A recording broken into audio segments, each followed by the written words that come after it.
আজকে শুনবেন প্রণয়ের অমল কাব্যের 10ম পর্ব। শুদ্ধ শুদ্ধ ইরফানের সাথে দাঁড়িয়ে কথা বলছিল ভার্সিটি প্রাঙ্গণে। নিজের খালাতো বোনকে এই ভার্সিটিতে দেখে অবাক হয় শুদ্ধ। এগিয়ে গিয়ে বলে, আরে আপু, তুমি এখানে? মিশকা মৃদু হেসে বলে, এই পথ দিয়েই যাচ্ছিলাম, ভাবলাম তোমার সাথে দেখা করে যাই। সামনের ক্যাফেতে চলো, গিয়ে বসি। মিশকা হেসে বলল, আচ্ছা চলো। শুদ্ধ পিছু ফিরে বলে, ইরফান আয়। ইরফান অফিস রুমের দিকে যেতে যেতে বলে, তোরা যা। শুদ্ধ মিশকা একটি ক্যাফেতে বসেছে। শুদ্ধ মিশকাকে অর্ডার করার কথা বললে মিশকা নিজেই 2 কাপ কফি অর্ডার করে। মিশকা আশেপাশে তাকিয়ে নিজেকে সামলে ডাকে, শুদ্ধ। শুদ্ধ ফোন স্ক্রোল করছিল। খালাতো বোনের ডাকে চোখ তুলে তাকিয়ে মৃদু হেসে বলে, জি আপু। মিশকা 2 হাত জমা করে চোখ বুজে বলে, আমি তোমাকে ভালোবাসি শুদ্ধ। শুদ্ধর মুখে হাসি লেপটেছিল, কিন্তু খালাতো বড় বোনের থেকে এমন কথা শুনে হাসি মিলিয়ে মুখ জুড়ে অবাকতা ভর করে। মিশকা শুদ্ধর দিকে তাকালে শুদ্ধ নিজেকে সামলে বলে, আপু, আমি তোমার ছোট ভাই। মিশকা মৃদু হেসে বলে, ব্যাপার না, বয়স ফ্যাক্ট না, তুমি আমায় বিয়ে করবে শুদ্ধ। শুদ্ধ চোখ নামিয়ে নেয়, দীর্ঘশ্বাস ফেলে বলে, সরি আপু, আমার পছন্দের মানুষ আছে, আমি তাকে ছাড়া অন্য কাউকে বিয়ে করতে পারবো না। সেই মেয়েটা কি ফারা? শুদ্ধ মাথা তুলল না। ফারার মুখটা চোখের পর্দায় ভাসতেই ঠোঁটের কোণে এক কোমল স্নিগ্ধ হাসি ফুটে ওঠে। মিশকার দিকে তাকিয়ে বলে, জি আপু। কথাটা বলে বসা থেকে উঠে দাঁড়ায়, এরপর বলে, আজ আসি আপু, ভার্সিটিতে ক্লাস আছে। মিশকার চোখের কোণে জল চিকচিক করছে, তবে নিজেকে সামলে দ্রুত শুদ্ধর সামনে গিয়ে দাঁড়ায়। ভরা রেস্টুরেন্টের সামনে শুদ্ধকে জড়িয়ে ধরে শক্ত করে। শুদ্ধ হতভম্ব হয়ে যায়। মিশকা আর শুদ্ধকে এভাবে ধরে রেখে সামনে দৃষ্টি রেখে শব্দ করে বলে, I love you Shuddho, I love you very much. Shuddho দ্রুত ছাড়িয়ে নেয় নিজেকে মিশকার থেকে। ছেলেটার ভীষণ অস্বস্তি হচ্ছে। মিশকার উদ্দেশ্যে কিছু বলার আগেই মিশকা আবারও শব্দ করে বলে ওঠে, আমি জানি তোমার উত্তর হ্যাঁ, এখানে কিছু বলতে হবে না, তুমি সাবধানে বাড়ি যাও। শুদ্ধ অবাক হয় মিশকার ব্যবহারে, কিন্তু সে কথা বাড়াতে চাইল না। মিশকার প্রতি ভীষণ বিরক্ত সে, কিন্তু বয়সে বড় হওয়ায় কিচ্ছু বলল না। দ্রুত বেরিয়ে যায় ক্যাফে থেকে। মিশকা তার সামনে দৃষ্টি রেখে এগিয়ে যায়। ফারা মিশকার দিকে রেগে তাকিয়ে আছে। শুদ্ধর খালাতো বোন মিশকাকে ফারা চিনে। কি বুঝলে ফারা? মিশকার কথায় ফারা রেগে বলে, তুমি গায়ে পড়া মেয়ে, সেটাই বুঝেছি। মিশকা রেগে যায় ফারার কথায়, তবে রাগ দমন করে নিয়ে ফারার গাল টেনে বলে, শুদ্ধর থেকে দূরে থাকবে, শুদ্ধ আমাকেই ভালোবাসে, বুঝেছো? বাচ্চা মেয়ে আমাদের মাঝে চলে এসেছে। ফারা রেগে মিশকার কাঁধে ধাক্কা দিয়ে বলে, শুদ্ধ ভাই তোমাকে ভালোবাসে না, আমি তোমার কথা কখনোই বিশ্বাস করি না। মিশকা হাত মুঠো করলো, ইচ্ছে করছে এই মেয়েটাকে গলা টিপে মেরে ফেলতে, কিন্তু রাগ গিলে নিল, এটা আপাতত প্রয়োজন। অতঃপর মৃদু হেসে বলে, একটু আগেই তো জড়িয়ে ধরলাম, ভালো না বাসলে সাথে সাথে ধাক্কা দিয়ে সরিয়ে দিয়ে তো কই দিয়েছে। সবচেয়ে বড় কথা, তোমাকে কি কখনো ভালোবাসি বলেছে, জড়িয়ে ধরেছে? আমার সাথে সবই হয়েছে শুদ্ধ। ফারার মাথা নিচু, চোখের কোণে পানি। আসলেই তো শুদ্ধ তাকে ভালোবাসে বলেনি, জড়িয়ে ধরা তো দূর, হাতটাও ধরেনি। আর মিশকা মেয়েটা জড়িয়ে ধরলে সাথে সাথে ধাক্কা দিল না। মিশকা মনে মনে হেসে বলে, বোকা ফারা, আর কি শুনবে? সব মানে বোঝো, বিয়ের পর যা হয় সেসবও হয়েছে প্রায়, বুঝেছো তো আমাদের কত গভীর প্রেম। ফারা আর নিতে পারল না, হনহন করে বেরিয়ে যায় ক্যাফে থেকে। পেছন থেকে ফারার ফ্রেন্ডরা তাকে ডাকে, সে শোনে না। চোখ মুছতে মুছতে বেরিয়ে রাস্তা পার হতে যায়। এলোমেলো ভাবে হাঁটছে মেয়েটা। রাস্তার মাঝে অ্যাক্সিডেন্ট করার আগে শুদ্ধ দৌড়ে যায় ফারার দিকে। ফারাকে জোরে টান দিয়ে নিয়ে আসে। ফারা শুদ্ধর গায়ে এসে পড়ে। শুদ্ধ ভীত স্বরে বলে, ফারা ঠিক আছো? ফারা দ্রুত শুদ্ধর থেকে সরে আসে। শুদ্ধ এগিয়ে গিয়ে বলে, এভাবে হাঁটছিলে কেন? অ্যাক্সিডেন্ট হতে পারতো। ফারা বাঁ হাতে চোখ মুছে বলে, হলে হতো, তোমার কি? যাও ভেতরে, তোমার প্রাণীর প্রেমিকা অপেক্ষা করছে। আমার কাছে কি? শুদ্ধ ভুরু কুচকে বলে, মানে কে আমার প্রেমিকা? ফারা কিছু বলে না, উল্টো ঘুরে যেতে নিলে শুদ্ধ ফারার হাত টেনে ধরে। ফারা, তোমার কি হয়েছে, তুমি কাঁদছো কেন? শুদ্ধর কণ্ঠে অসহায়ত্ব। ফারার হাত ছাড়া দিয়ে চিৎকার করে বলে, একজনের সাথে শুয়ে আসবে, আরেকজনের নাম মুখে নিতে নিতে ফেনা তুলে ফেলবে, হাত ধরে টানাটানি করবে। এসব স্বভাব কোথা থেকে পেয়েছো শুদ্ধ ভাই? শুদ্ধ ফারার দিকে অবাক হয়ে যায়। আশেপাশে তাকালে দেখলো অনেক মানুষ তাদের দিকে তাকিয়ে আছে। শুদ্ধ খুবই অপমানিত বোধ করে, রেগে বলে, ফারা, তুমি কি বলছো জানো? ফারা আবারও চেঁচিয়ে বলে, জানি জানি, যার সাথে শুয়েছো তার কাছে। কথাটা শেষ করার আগেই শুদ্ধ ফারার গালে একটা থাপ্পড় বসিয়ে দেয়। ফারা উল্টে পড়তে নিলে ফারার এক ফ্রেন্ড এসে ফারাকে আঁকড়ে ধরে। শুদ্ধ চোখ মুখ শক্ত করে তাকায় ফারার দিকে। ফারাকে মূলত এক ছেলে ফ্রেন্ড ধরেছে। শুদ্ধ রেগে ফারাকে তার দিকে এনে ফারার ফ্রেন্ডকে ধাক্কা দিয়ে বলে, তোর সাহস কি করে হয় ওকে টাচ করার? ফারা শুদ্ধকে ধাক্কা দিয়ে তার ফ্রেন্ডের হাত ধরে বলে, তুমি আমাকে টাচ করার সাহস কিভাবে দেখাও শুদ্ধ ভাই? ও আমার বয়ফ্রেন্ড। কথাটা বলে ফারা তার ফ্রেন্ডের এক হাত জড়িয়ে ধরে, ডান হাতে চোখ মুছে ভাঙা গলায় বলে, তুমি ভালোবাসো না মিশকাকে? শুদ্ধ ফারার ধরে রাখা সেই ছেলের হাতের দিকে চেয়ে আছে। রাগে হিতাহিত জ্ঞান হারিয়ে চিৎকার করে বলে, শুধু ভালোবাসি না, সামনের মাসে ওর আর আমার বিয়ে। যার সাথে শুয়েছি তাকে ভালোবাসবো না তো কাকে ভালোবাসবো?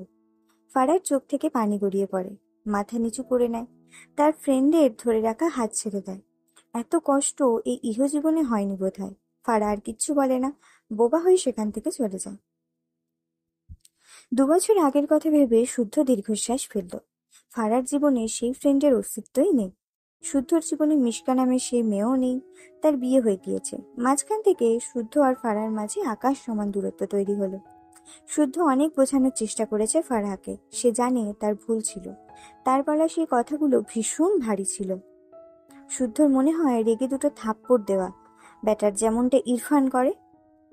থাপ্পড়ের দাগ একদিন মুছে যায়, কিন্তু কথার দাগ মোছে না, সারা জীবন থেকে যায় সে ক্ষত। ফারাজ সেদিনের পর থেকে শুদ্ধকে তুমি থেকে আপনিতে উঠে আসে। দেখা হলে এভাবেই অ্যাভয়েড করে। ফোনে রিংটোনে শুদ্ধর ধ্যান ভাঙে। ঝাপসা চোখ কয়েকবার পলক ঝাপটালো। যদি সব ঠিক থাকতো তাহলে হয়তো সে তার ফারাকে 2 বছর আগেই পেয়ে যেত। কিন্তু কিছুই ঠিক নেই। নিজেকে সামলে কল রিসিভ করলো। ওপাশ থেকে ফাইজ বলে, ভেতরে আয়। শুদ্ধ মৃদুভাবে বলে, তোর বোনকে দিবি? নিতে পারলে নিয়ে যা।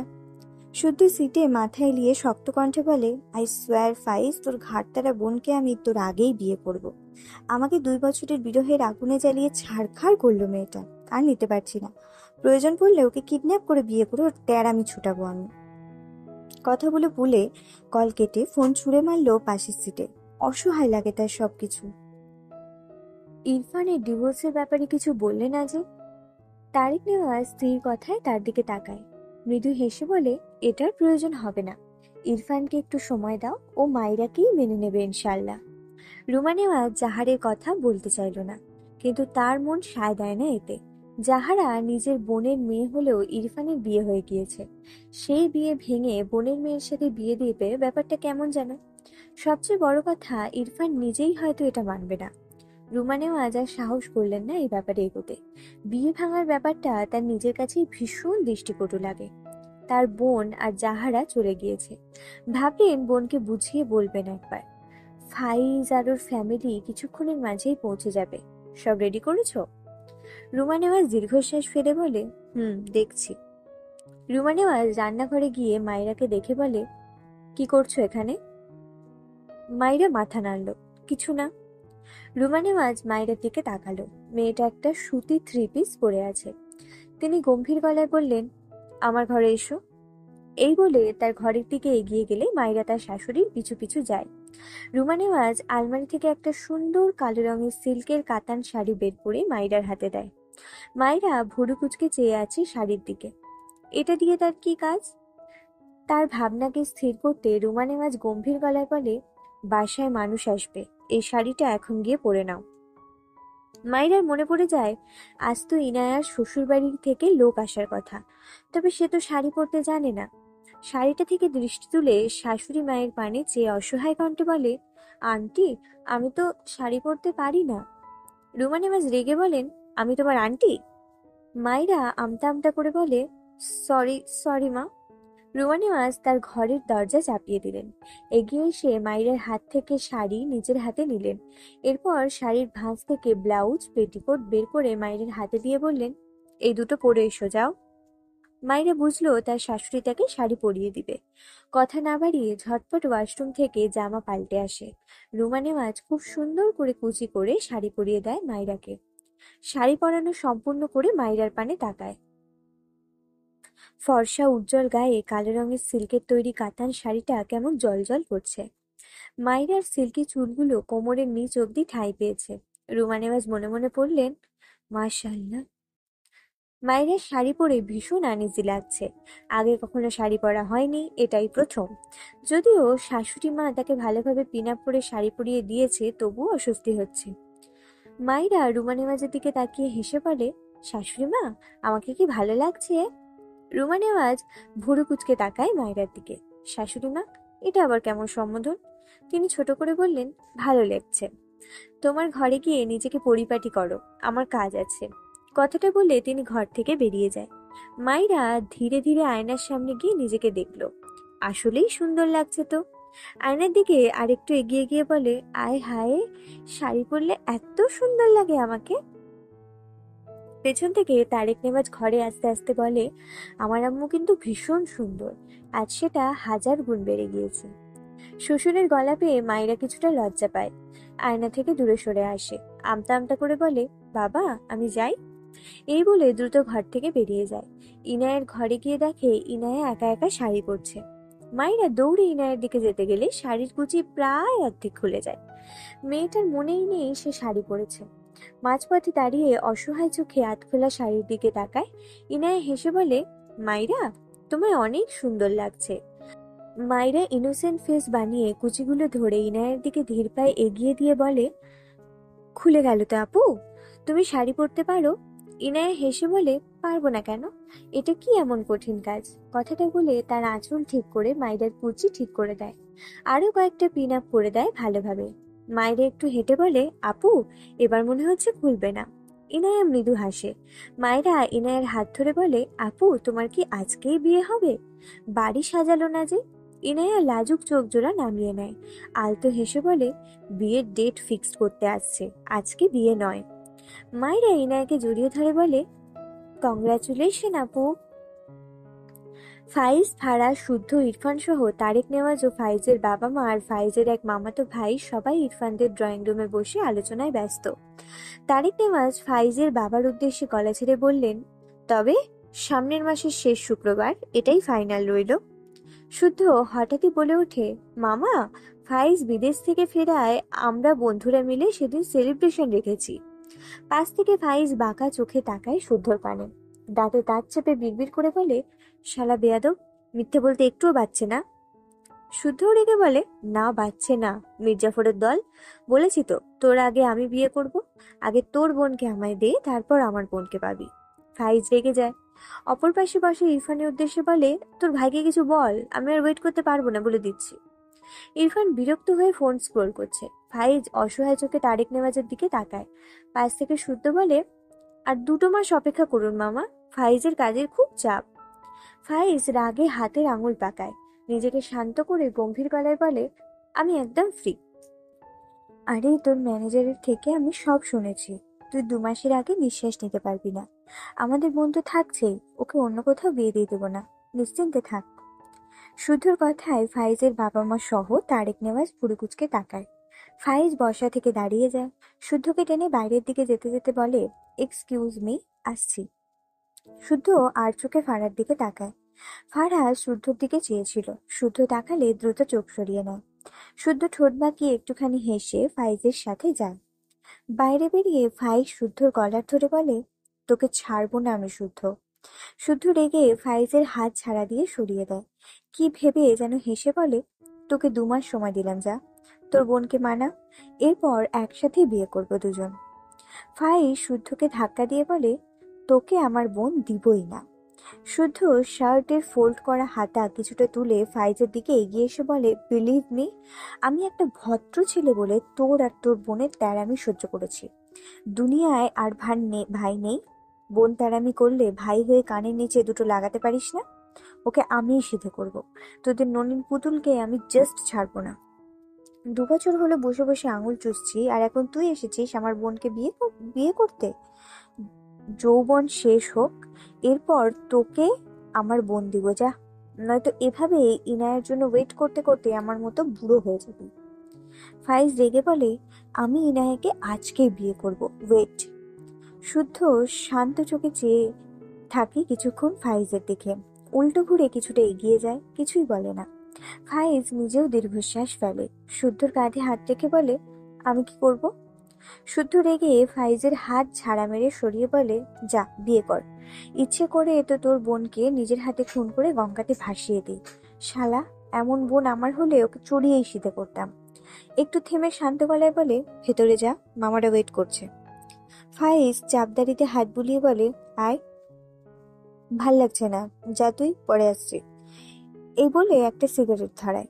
ফাইজ কিছু বলল না, দীর্ঘশ্বাস ফেলে ভেতরে যায়। আড়লে দাঁড়িয়ে ফাড়া শুদ্ধর পেছন পিঠে নীরবে চেয়ে থাকে, চোখ জোড়ায় চিকচিক পানির কণা। মায়েরা ইনায়ার ঘর থেকে বেরিয়ে তার ঘরে আসে। ইনায়া আর ফাইজকে ছাদে পাঠিয়েছে সবাই। মায়েরার মাথায় দুষ্ট বুদ্ধি খেলছে। রিতাকে দিয়ে এক প্যাকেট পটকা নিয়েছিল, সেটা নিতেই মূলত এসেছে। শাড়ির আঁচল বারবার মাথা থেকে পড়ে যাচ্ছে। মায়েরা শাড়ির আঁচল দিয়ে ভালোভাবে মাথা ঢেকে পটকা নিয়ে তার ঘর থেকে বের হয়। ড্রয়িং রুমে সবাই কথা বলায় ব্যস্ত। মায়েরা চুপি চুপি সবার আড়ালে সিঁড়ি বেয়ে উপরে ওঠে। এক পর্যায়ে হাঁটার গতি বাড়িয়ে দৌড় দেয়। সে সময় ফাইজের মামাতো ভাইয়ের চোখ পড়ে সিঁড়ির দিকে। মায়েরা দৌড় দেওয়ায় মাথা থেকে শাড়ির আঁচল পড়ে গিয়ে সিল্কি চুলগুলো উন্মুক্ত হয়ে যায়। ফাইজের মামাতো ভাই ইনায়ের সাথে পড়ে, খুব বেশি বড় নয়। পেছন থেকে মায়েরাকে দেখে ছেলেটা হাঁ করে সেদিকেই তাকিয়ে থাকে। ইরফান বাম পাশের একটা সোফায় বসেছিল। ফোন থেকে চোখ তুলে সামনে তাকালে ফাইজের মামাতো ভাইয়ের দিকে চোখ পড়ে। ছেলেটার এমন দৃষ্টি দেখে ইরফান ভুরু কুঁচকে নিল। তার দৃষ্টি অনুসরণ করে ওপর দিকে তাকালে দেখলো দোতলার বারান্দা দিয়ে শাড়ি পরিহিত খোলা চুলে এক মেয়ে দৌড়ে যাচ্ছে। মায়রার বাম পাশ দেখে ইরফানের চিনতে একটুও কষ্ট হয় না এটা মায়রা। দৃষ্টি ঘুরিয়ে ছেলেটার পানে তাকালে দেখে সে এখনো মায়রার দিকে হাঁ করে চেয়ে আছে। মুহূর্তেই ইরফানের চোয়াল শক্ত হয়ে যায়। এক হাঁটুর বয়সী মেয়ের জন্য আরেক হাঁটুর বয়সী ছেলেকে ভস্ম করে দেওয়ার তীব্র ক্ষোভ জাগলো। ইরফান দাঁড়িয়ে যায়। দ্রুত পায়ে এগিয়ে গিয়ে ফাইজের মামাতো ভাইয়ের সামনে গিয়ে দাঁড়ালে ছেলেটা থতমত খেয়ে তাকায় ইরফানের দিকে। ইরফান চোখ মুখ শক্ত করে ছেলেটার দিকে তাকিয়ে আছে। আশেপাশে চোখ বুলিয়ে দেখে তার বাবা মা, ফাইজের বাবা মা কথা বলায় ব্যস্ত। ইরফান শক্ত কণ্ঠে বলে, আমার সাথে এসো। ছেলেটা তার ভাইয়ের বন্ধুর কথা অমান্য করলো না, উঠে দাঁড়ালো। ইরফান বাইরের দিকে এগিয়ে যায়, ছেলেটাও পিছু পিছু যায়। ইরফান একদম বাইরে গিয়ে দাঁড়িয়ে বলে, আমার জন্য 2 প্যাকেট সিগারেট নিয়ে আসবে গো। ইরফানের কথায় ছেলেটা অবাক হয়। সে তো মেহমান এই বাড়ি। যদি সে বাচ্চা হতো তাহলে এটা নর্মাল ছিল, কিন্তু সে তো বাচ্চা নয়। পেছন থেকে শুদ্ধ বলে, আমার কাছে সিগারেট আছে, ওকে দিয়ে আনাচ্ছিস কেন? ইরফান পকেট থেকে 500 টাকার একটা নোট এগিয়ে দিয়ে বলে, দ্রুত যাও। শুদ্ধ ইরফানের হাত থেকে টাকাটা কেড়ে নিয়ে বলে, কি করছিস ইরফান? ও আমাদের মেহমান। ইরফান শুদ্ধর দিকে রেগে তাকায়। এরপর ছেলেটার দিকে তাকালে দেখলো সে বাড়ির ভেতর উঁকি দিচ্ছে। ইরফান খুব ভালো করে বুঝলো এই ছেলের মনোভাব। সে নিজের ওপর বিরক্ত। এই বাচ্চা ছেলের প্রতি রাগের কারণে তার রাগ আরো দ্বিগুণ হচ্ছে। কিছু না বলেই হনহন করে ভেতরে চলে যায়। ছেলেটা সহ শুদ্ধ দুজনেই বোকা বনে যায়। শুদ্ধ ফাইজের মামাতো ভাইয়ের হাত ধরে, প্রসঙ্গ এড়াতে বলে, চলো, তোমাকে এক জায়গায় ঘুরিয়ে আনি। ছেলেটা কিছু বলল না। ইরফানের কাজে কিছুটা বিব্রত বোধ করছে। পেছন ফিরে আরেকবার তাকায়। মাইরার কথা ভাবে, মেয়েটা কে? দেখে তো বাচ্চা মনে হলো। ভাবলো এই লোকটার বোন হয়তো। লোকটা কেমন গম্ভীর টাইপ।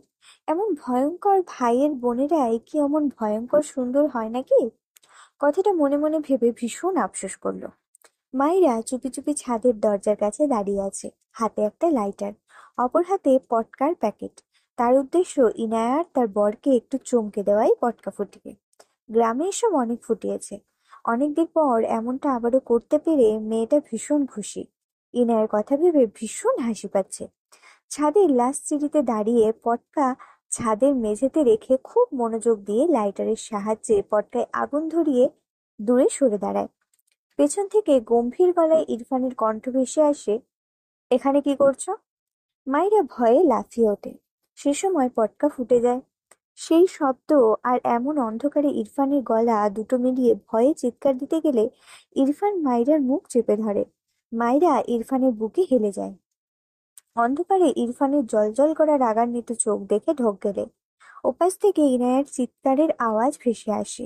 ইরফান দাঁতে দাঁত চেপে বলে, এখানে বাদরামি করতে এসেছো স্টুপিড? মাইরা ঢোক গিলে দুদিকে মাথা নাড়ায়, মুখ থেকে ইরফানের হাত সরাতে চায়।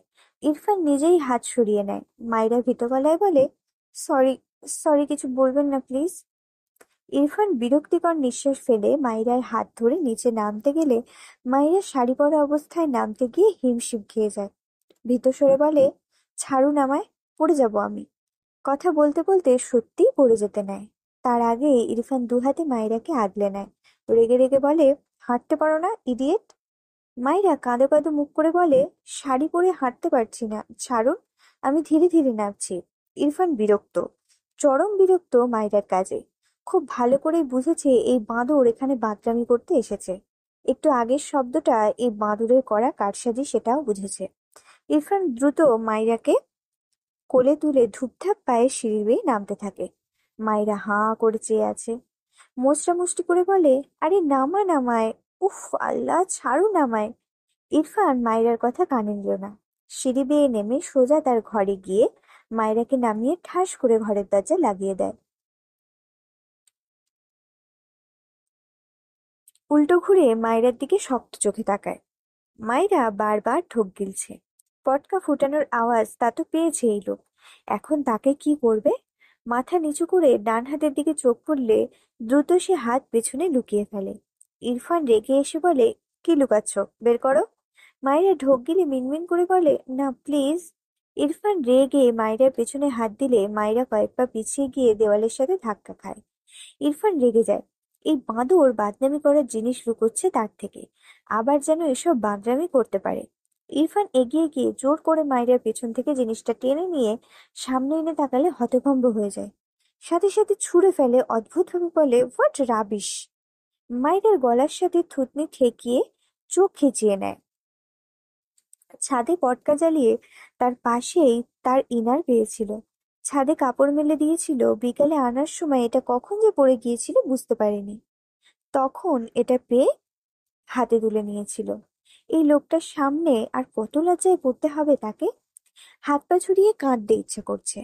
ইরফান মায়রার দিকে কয়েক পা পিছিয়ে চোখ বুজে ফোঁস করে শ্বাস ফেলে। এরপর মায়রার দিকে তাকায়।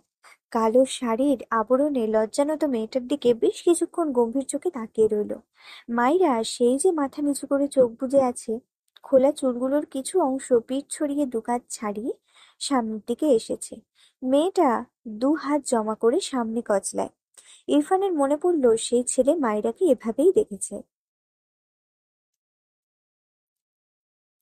এত খোলামেলাভাবে দেখে নিয়েছে। মুহূর্তেই শান্ত চোখ জোড়া শক্ত হয়ে যায়। দাঁতে দাঁত চেপে বলে, শাড়ি পরেছো কেন? মাইরা মাথা নিচু করে মিনমিন করে বলে, আপনার আম্মু পরিয়ে দিয়েছে। ইরফান আড়াআড়ি ভাবে দুহাত বেঁধে গম্ভীর গলায় বলে, শাড়ি খোলো। মাইরা সাথে সাথে চোখ জোড়া মেলে, তবে মাথা উঁচু করে না। মেঝের দিকে দৃষ্টি রেখেই ঢোক গেলে ইরফান ধমকে বলে, বাংলা বোঝো না স্টুপিড? মাইরা কেঁপে ওঠে। তার সত্যি সত্যি ভ্যাঁ ভ্যাঁ করে কাঁদতে ইচ্ছা করছে।